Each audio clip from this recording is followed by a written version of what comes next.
Et viens-nous. Non? C'est pas... Pourquoi faire ça comme ça?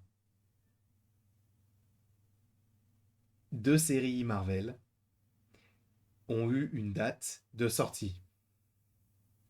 Sans compter Secret Invasion qui, pour le coup, sortira de manière hebdomadaire. Et ce, le 21 juin, si je ne dis pas de bêtises. Donc Secret Invasion 2023. Il faut rajouter à cela Loki et Echo, qui sortiront en 2023.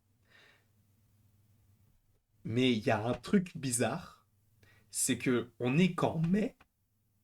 Loki sortira donc le 6 octobre 2023. Donc une nouvelle saison commencera sa diffusion le 6 octobre 2023. Mais tous les épisodes d'Echo vont sortir le 29 novembre 2023.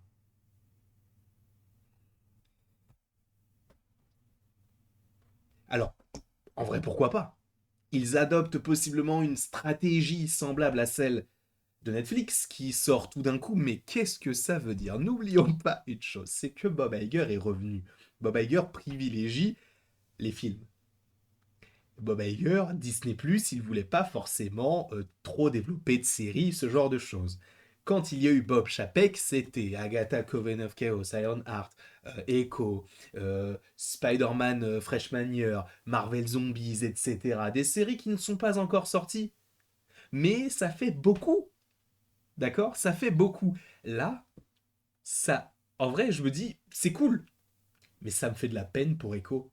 Parce que sa série, qui était censée être une série hebdomadaire, est une série qui sortira le jour même.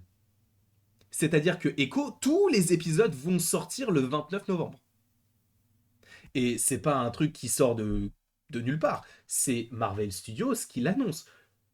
A New Season, donc une nouvelle saison pour Loki, commence le 6 octobre, et tous les épisodes d'Echo sortiront le 29 novembre 2023. Pourquoi sortir ça comme ça? Je ne saisis pas pourquoi. Alors, ce n'est pas spécifiquement dérangeant en réalité, et sachez qu'on évoquera, enfin, on fera des briefs, des reviews, des critiques de tous les épisodes. Donc, à la fois Echo, à la fois Loki, etc. Ça va être très intéressant. Alors, je ne sais pas comment est-ce qu'on va s'organiser pour Echo. Pour le coup, pour Echo, je ne sais pas. Pour Loki, je sais que certains vont dire, mais du coup, Jonathan Majors, mais du coup, Ezra Miller, tu fais ça pour un, tu fais ça pour l'autre. Frérot, ça n'a rien à voir, les deux affaires n'ont rien à voir. D'accord.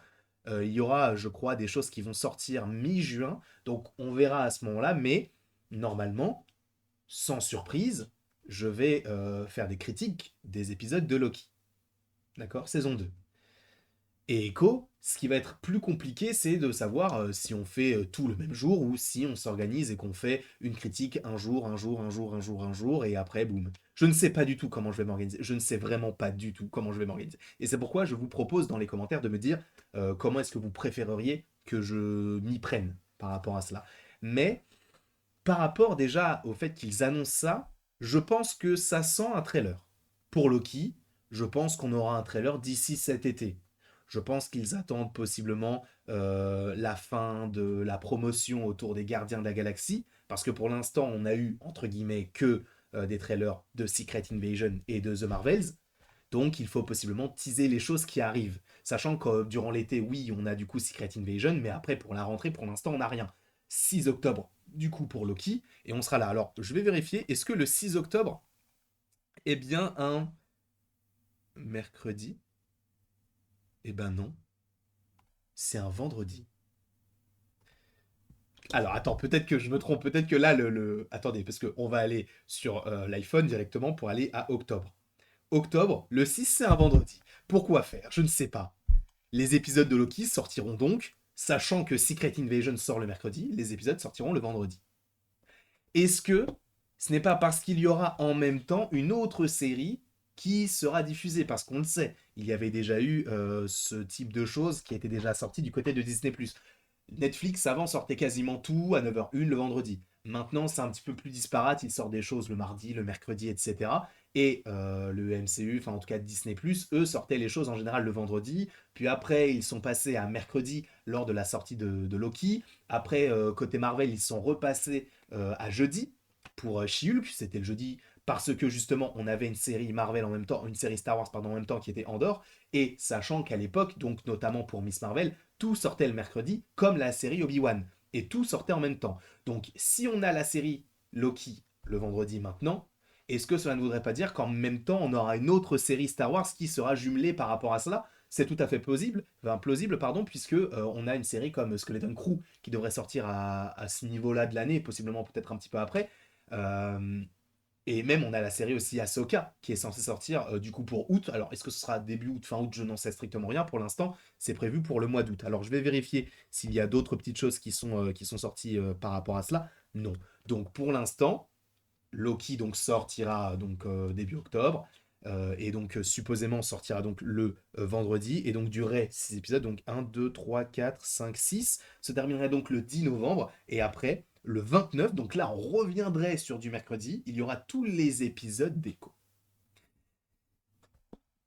Alors là, ça nous montre très clairement que, en fait, Bob Iger, enfin, c'est comme ça que je l'interprète. Peut-être que ce n'est pas du tout le cas, mais comme je l'interprète, c'est Bob Iger qui était là en disant, bon, je suis revenu, Echo, j'en voulais pas. Donc ce qu'on va faire, c'est que vu que c'est un projet qui ne marchera pas, on va tout sortir le même jour. Comme ça, on n'étale pas ça sert à rien, on sort tout le même jour. Et ce n'est pas impossible que maintenant Disney s'organise de cette manière-là pour les programmes qui n'ont pas forcément énormément d'influence sur la suite. Et c'est un petit peu dommage pour le personnage d'Echo, qui pour le coup, bon, ne servait pas à grand chose. Et c'est vrai que quand on a vu la série locale, on s'était dit, mais pourquoi une série sur Echo? Ça n'a pas de sens.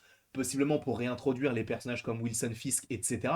Mais c'est aussi possiblement par rapport au retard compris certains programmes, puisque Echo est censé teaser notamment des programmes comme Daredevil Born Again, alors même si le tournage a été stoppé, entre guillemets, en tout cas interrompu là actuellement, par rapport notamment à la grève des scénaristes, il est vrai que si Echo justement sortait, et admettons on avait 6 épisodes, un par semaine, du coup ça décalait possiblement après l'attente qu'on aurait en lien avec Daredevil, là si tout sort le même jour, bah on a encore plus d'attente entre les deux. Sachant que tout est sorti, là au moins on a la confirmation que Echo sortira bien en 2023, et ce, pour rappel, le mercredi 29 novembre. Donc c'est très étrange la manière dont il s'organise, mais je pense que Bob Iger, là, s'est dit, ok, bon, Echo, tout le monde s'en fout, et ce n'est pas mon cas, moi j'aime bien, tu vois, le personnage d'Echo était pas hyper important, mais je m'étais dit, bon, pourquoi pas. Mais il est en train de se dire, bon, tout le monde s'en fout d'Echo, on va sortir ça le même jour, comme ça après on laisse de l'espace pour d'autres programmes que vous m'avez mis, parce que du coup la production elle est trop loin, donc pour les annuler ça va être compliqué. Donc on va les sortir, mais on va les sortir tout d'un coup parce que c'est intéressant pour le MCU, mais c'est pas forcément hyper intéressant financièrement parlant. Echo, ça va pas être un carton, même si on parle de Daredevil, même si on parle de tout ça. Daredevil n'a pas fait en sorte que She-Hulk soit une série incroyable, même s'il était présent que pour un épisode, n'a pas fait en sorte que la série, on change la vie, qu'on est dessus, tu vois. Donc, pour le coup, Loki sortira donc. Alors attendez, parce que je vérifie encore. Octobre, c'est le 6. Attends, on est bien d'accord que c'était écrit le 6. Le 6 octobre 2023. Le 6 octobre 2023, je suis désolé, mais c'est un vendredi. Donc les épisodes de Loki sortiront supposément donc le vendredi. Et tous les épisodes d'Echo sortiront donc le mercredi 29 novembre. C'est très étrange la manière dont ils s'organisent, mais est-ce que ce ne serait pas pour le mieux, justement, de ne pas avoir trop de programmes Marvel étalés dans l'année et qu'on se dise, bah là, on peut avoir une série qui sort d'un coup, parce que c'est pas forcément une série qui nécessite un énorme engouement ou par rapport à cela, voilà. Je ne sais pas. Je ne sais pas ce que vous en pensez. Personnellement, je trouve que c'est pas forcément une mauvaise idée. Ça nous permet d'avoir du contenu Marvel, c'est pas forcément très dérangeant, et notamment par rapport à des petites séries comme ça. En revanche, Loki, épisode par épisode, on sera là. Encore une fois, je sais, Jonathan Majors, etc. Mais pour l'instant, je suis quasiment sûr que Marvel va le changer. Enfin, je suis quasiment sûr, je ne suis personne, je n'ai pas de contact chez Marvel par rapport à cela. Mais enfin, si je suis Marvel, je le change par rapport à tout ça. Ils ont changé des personnages, enfin des acteurs pour moins que ça. Donc on verra ce qu'il en est par rapport bah, du coup, à Jonathan Majors, mais en tout cas, par rapport à la série Loki, elle sortira donc le 6 octobre 2023, le vendredi. Et Echo, le 29 novembre 2023. Bref, je ne sais pas ce que vous en pensez dans les commentaires, n'hésitez pas à mettre tout cela en commentaire. Et après tout ceci, il ne me reste plus qu'à vous dire à la prochaine pour la prochaine. Et bien évidemment, comme d'habitude, tu peux aimer, partager, commenter et même t'abonner si ce n'est pas déjà le cas.